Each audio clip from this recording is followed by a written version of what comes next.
আমরা পুরুষ মানুষ গর্ভধারণের যন্ত্রণা বুঝি না, কিন্তু যারা বিয়ে করেছেন ভাই আপনারা বুঝবেন।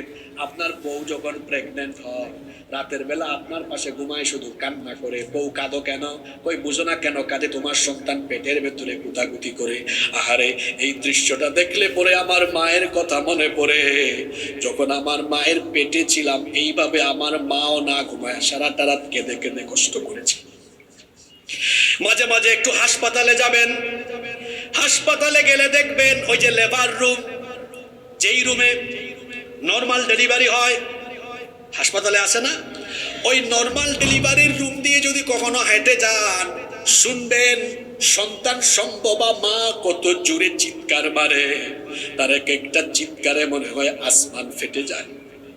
আহারে, আজ থেকে 30 বছর 35 বছর আগে যখন আমাদের জন্ম হয়েছে, তখন তো সিজারও ছিল না।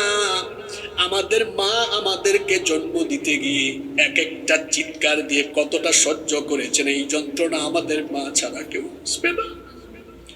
এত কষ্ট করে করে মা গর্ভধারণ করেছেন। 3টা কষ্ট মা বেশি সহ্য করেছেন, যেটা পৃথিবীর কোনো বাবা করে নাই। 1 নাম্বার হলো গর্ভধারণের যন্ত্রণা মা সহ্য করেছেন। 2 নাম্বার যন্ত্রণা হলো আপনাকে যেদিন মা জন্ম দিয়েছেন, সেদিন মা এত কষ্ট সহ্য করেছেন ডেলিভারির সময়। এই যে আমাদের শরীরে একটু পানি খেলেন কোথাও কি পরিমাণের ব্যথা লাগে, বেঁচে তো থাকতে পারেন। মনে করেন আপনি রাস্তাঘাটে কোথাও একটা জুড়ে বাড়ি খেলেন, হুচট খেলেন, হাড্ডির মধ্যে ব্যথা পেলেন। চিকিৎসা বিজ্ঞান বলছে একজন মানুষ সর্বোচ্চ 20 থেকে 25 ইউনিট পর্যন্ত ব্যথা সহ্য করতে পারে। কিন্তু মা যখন সন্তানকে জন্ম দেয়, 20 আর 25 নয়, 50 থেকে 55 ইউনিটের মারাত্মক বেদনা সহ্য করে। এইরকম বেদনা সহ্য করে আপনার মা আপনাকে জন্ম দিয়েছেন, এটা বাবা করে নাই। 3 নাম্বার হলো 2টা বছর বুকের দুধ আপনাকে আপনার মা খাইয়েছে, অন্য কেউ খাওয়ায় নাই।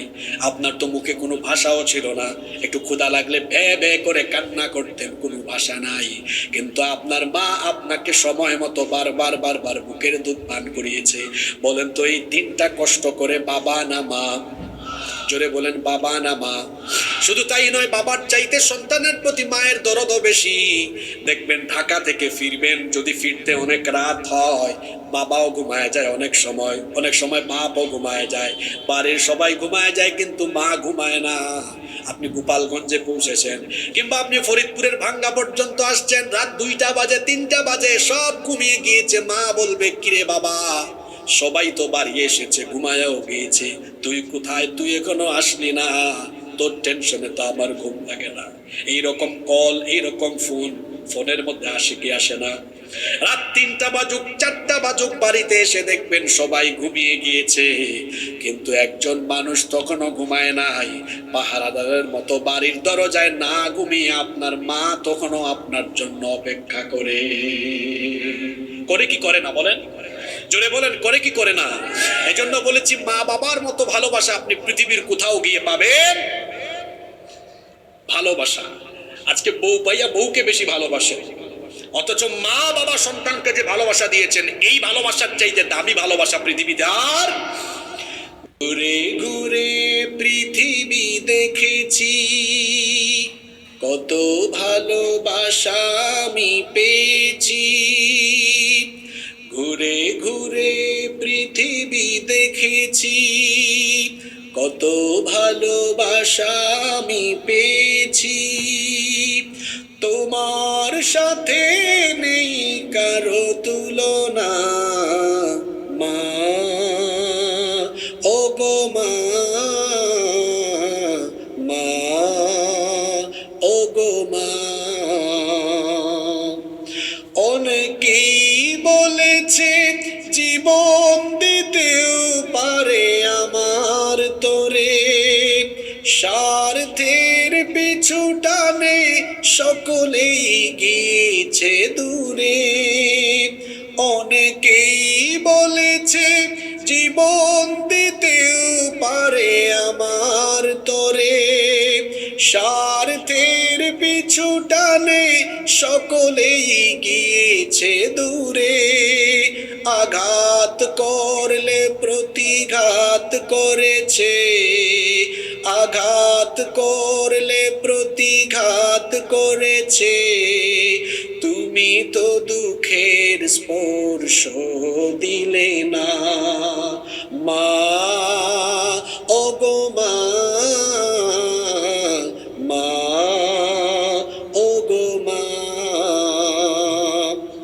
শত ঝড় জঞ্জায় আগলে রেখেছো মোরে বুকে, সারাটা জীবন ধরে পাহারা দিয়েছো চোখে চোখে।